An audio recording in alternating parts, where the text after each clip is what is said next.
Bom meledak di dalam NATO karena Peter Hegseth masuk ke Brussel pada hari Kamis 18 Juni 2026. Dan dia berkata, langsung di hadapan sekutu-sekutu Eropa, bahwa aliansi itu telah menjadi macan kertas. Sebuah jalan satu arah, dan beban yang selama puluhan tahun ditanggung oleh uang, tentara, dan kesabaran Amerika Serikat. Tuntutan itu sampai kepada para menteri pertahanan NATO di markas aliansi di Belgia. Dan itu terjadi pada saat yang sama ketika Eropa juga bergegas memperketat aturan terhadap imigrasi ilegal. Sementara pasar bereaksi terhadap kesepakatan Trump dengan Iran dan menurunkan harga minyak ke kisaran $74 per barel di Amerika, situasi ini menunjukkan perubahan yang lebih besar. Trump memaksa sekutu-sekutunya untuk berhenti menggunakan Amerika Serikat sebagai perisai gratis. Hegseth berbicara di samping Sekretaris Jenderal Mark Rutte dan menyampaikan pesan yang tidak ingin didengar oleh banyak pemimpin Eropa. NATO tidak bisa hanya menjadi komite, pertemuan, bendera kecil, dan pernyataan diplomatik. Harus menjadi kekuatan yang nyata. Apa yang diungkapkan Hegseth di dalam NATO?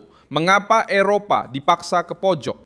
Bagaimana Trump mengubah tekanan militer, imigrasi, dan minyak menjadi satu demonstrasi kekuatan? Saya akan segera menceritakan semuanya kepada Anda. Jika Anda suka dengan konten yang langsung ke inti dan tanpa basa-basi seperti ini, pertimbangkan untuk berlangganan, karena di sini ada video seperti ini setiap hari. Hegseth menyatakan bahwa para sekutu perlu mengambil alih pertahanan republik mereka sendiri dan memberitahu bahwa Amerika Serikat akan meninjau kembali kehadiran militernya di Eropa.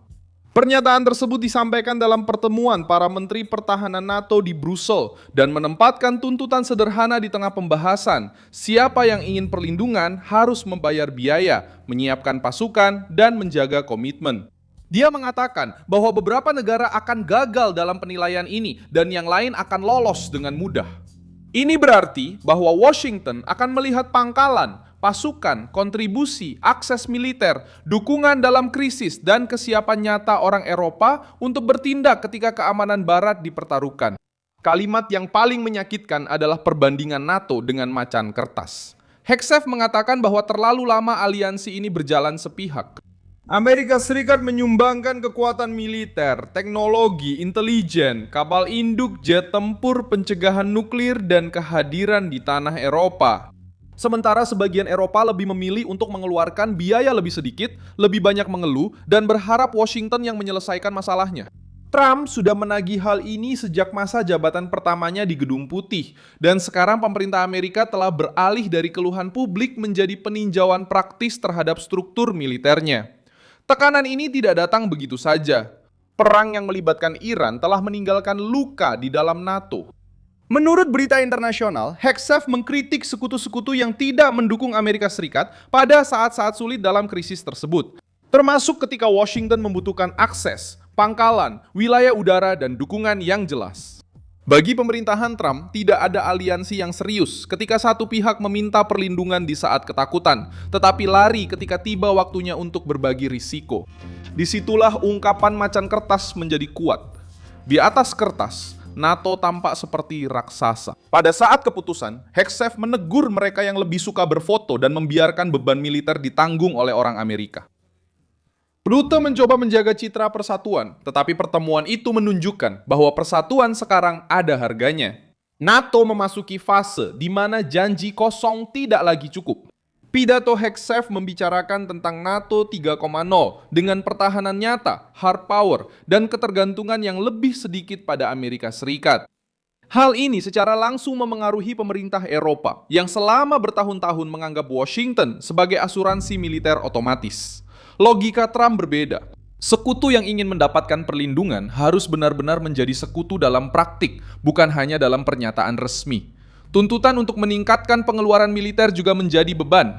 Trump sudah menekan NATO untuk meningkatkan investasi di bidang pertahanan hingga 5% dari produk domestik bruto (PDB) sampai tahun 2035, termasuk pertahanan inti dan pengeluaran yang berkaitan dengan keamanan. Hal ini mengubah percakapan di dalam aliansi. Sebelumnya, banyak pemerintah Eropa menganggap peningkatan pengeluaran sebagai sesuatu yang berlebihan dari Amerika. Sekarang, dengan perang di Timur Tengah, Rusia menekan Eropa Timur, drone menyerang Moskow, dan ancaman energi di Selat Hormuz, tagihannya akhirnya datang. Eropa menyadari bahwa bergantung pada tentara lain bisa jauh lebih mahal ketika krisis datang mengetuk pintu. Pemerintah Amerika juga menunjukkan bahwa peninjauan pasukan bukan hanya ancaman retorika. Hegseth menyebutkan pengurangan kekuatan dibandingkan puncaknya setelah 2022 dan berbicara tentang mengembalikan kehadiran Amerika ke standar sebelumnya. Ini berarti Washington dapat memposisikan ulang sebagian kekuatannya, mengurangi kontribusi pada beberapa struktur, dan menuntut lebih banyak komitmen dari sekutu-sekutunya. Bagi orang Eropa, peringatan ini berat karena banyak kemampuan penting masih bergantung pada Amerika Serikat. Pesawat, drone, intelijen, logistik, pertahanan udara, dan komando terintegrasi. Pernyataan Hegseth menjadi semakin berdampak karena disampaikan bersamaan dengan perubahan politik di Eropa sendiri. Uni Eropa telah membuat aturan baru untuk mempercepat pemulangan orang-orang yang tidak memiliki hak hukum untuk tinggal di blok tersebut. Paket ini memungkinkan mekanisme seperti pusat pemulangan di luar Uni Eropa, kerjasama antar pemerintah, dan perintah pemulangan Eropa. Setelah bertahun-tahun mengkritik Donald Trump karena mendukung perbatasan, deportasi, dan kedaulatan, Eropa sendiri kini mulai meniru sebagian logika yang dulu mereka sebut radikal. Perubahan kebijakan migrasi ini tidak terjadi secara kebetulan. Sejak krisis migrasi besar pada tahun 2015-2016, pemerintah Eropa menghadapi tekanan sosial, perbatasan yang kewalahan, kemajuan partai-partai yang keras terhadap imigrasi, dan kemarahan sebagian masyarakat. Melawan elit yang berbicara tentang menyambut migran tanpa menghitung dampaknya terhadap keamanan, perumahan, pekerjaan, dan identitas nasional. Trump telah memperingatkan selama bertahun-tahun bahwa perbatasan yang lemah dapat mengubah suatu negara dari dalam. Sekarang Uni Eropa mencoba mengambil kembali kendali ketika masalah ini sudah menjadi topik utama dalam pemilu, jalanan, dan parlemen. Dalam kedua kasus, pesannya adalah kedaulatan. Pemerintah yang tidak melindungi perbatasan juga biasanya menyerahkan keamanan kepada pihak ketiga. Sebuah elit yang percaya bahwa setiap masalah bisa diselesaikan dengan rapat Uni Eropa juga lambat untuk memahami bahwa lawan bersenjata, kartel, rezim yang bermusuhan, dan arus ilegal tidak akan mematuhi pidato yang indah. Hegseth membawa kejutan realitas ini ke NATO. Uni Eropa mengalami kejutan ini dalam kebijakan migrasinya. Dan Trump muncul di tengah-tengah semua ini sebagai pemimpin yang memaksa perdebatan sebelum isu tersebut menjadi mendesak. Minyak bumi memperkuat garis yang sama. Setelah kesepakatan antara Amerika Serikat dan Iran, harga minyak mentah Amerika turun mendekati $74, sementara Brent berada di kisaran $78. Pasar bereaksi terhadap ekspektasi pembukaan kembali secara bertahap Selat Hormuz dan perbaikan aliran energi. Dow Jones juga mengalami kenaikan di tengah optimisme terhadap kesepakatan tersebut. Indeks tersebut bergerak mendekati 52.000 poin setelah rekor baru-baru ini, sementara para investor bereaksi terhadap penurunan risiko di Timur Tengah. Bagian ini penting karena menunjukkan bahwa kebijakan luar negeri Trump tidak hanya terfokus pada bidang militer. Kebijakan itu memengaruhi pasar, minyak, kepercayaan investor, dan ekspektasi inflasi. Gedung Putih ingin mengubah kekuatan menjadi stabilitas ekonomi.